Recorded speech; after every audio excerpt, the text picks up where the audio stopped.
జీ5 app download చేసుకుని పూర్తి ఎపిసోడ్లని ఉచితంగా చూడండి. ఈశ్వరి, ఏంటలా ఉన్నావు? ఇంకా ఈ కోమలి అన్న మాటల గురించే ఆలోచిస్తున్నావా? అలాంటివన్నీ ఒక చెవితో విని ఇంకో చెవితో వదిలేయాలి. దాని గురించేం కాదు నానమ్మ. ఈ రోజు హోటల్కి వచ్చిన ఒకరు నా వంట ఏం బాలేదన్నారు.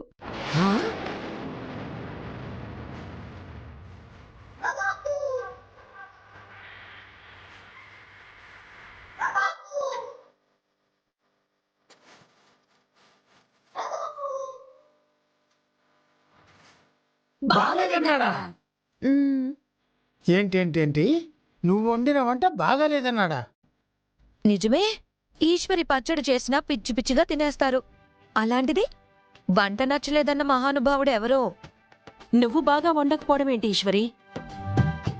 అదే కదా, నాకు తెలిసి తనెవరో రుచి తెలియని మనిషి అయి ఉంటాడు. అందుకే రుచి లేదని చెప్పుంటాడు అంతే. టేస్ట్ నచ్చకపోతే నచ్చలేదనాలి కానీ అలా ప్రవర్తించకూడదు కదా. ఉప్పు ఎక్కువైపోయింది పెదనాన్న. పొరపాటు నాదే. వివరించేలోపు తిట్టేసి వెళ్ళిపోయారు. పొరపాటు అంటున్నావు కదమ్మా, దాని గురించి బాధపడకు. ఇంకోసారి జాగ్రత్తగా ఉంటే సరి.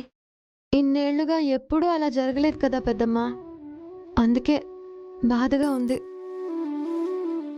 అమ్మ పెట్టిన హోటల్లో వంట బాలేదు అనేసి తినకుండా వెళ్ళిపోయిన వారు ఏ ఒక్కరూ లేరు. ఇన్నాళ్ళు తినేసిపోయేవాళ్లే గాని అనేసిపోయేవాళ్ళు ఎవరూ లేరు. కానీ ఈరోజు ఆ ముచ్చట కూడా తీరిపోయిందనుకుంటా. పాపం, నా వల్ల అతని మూడ్ పాడై ఉంటుంది. మంచి భోజనం తింటే మనసు కూడా బాగుంటుంది. రుచిగా లేకపోతే డిస్టర్బ్ అయిపోతారు కదా. మనమైనా అంతే కదా నానమ్మా. దిగులు పడకమ్మా. రేపు ఎప్పుడైనా వచ్చినప్పుడు నీ హోటల్లో వంట రుచి చూసి బావుందనంటాళ్లే. తిట్టి వెళ్ళినవాడు మళ్ళీ ఎందుకొస్తాడు? ఈశ్వరి, నా మాట విని మీ అమ్మ ఇచ్చిన వంటల పుస్తకం ఉంది కదా, అందులో ఒక మంచి వంట చేసి సారీ అని ఒక చీటీ రాసి అతనికి పంపించు.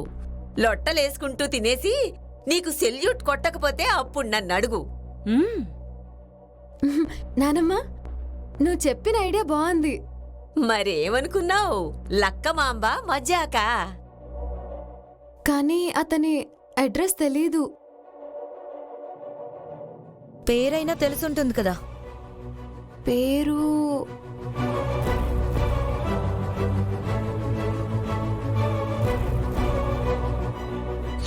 రుద్రా.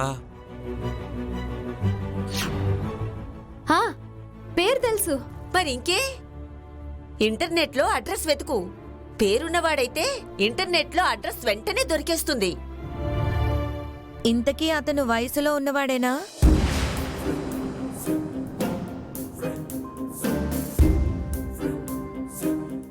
సుందరి, ఏంటా మాటలు?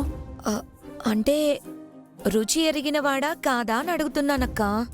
అలా అనకమ్మా. ఈశ్వరి వంట ఏ రోజు ఫెయిల్ అవ్వలేదు.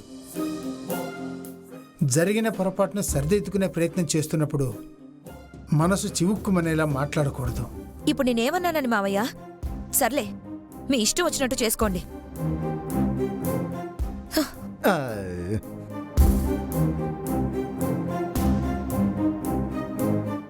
దాని మాటలకేం గాని నువ్వు రేపే వంట చేసి అతనికి పంపించే ఈశ్వరి. తప్పకుండా నానమ్మా.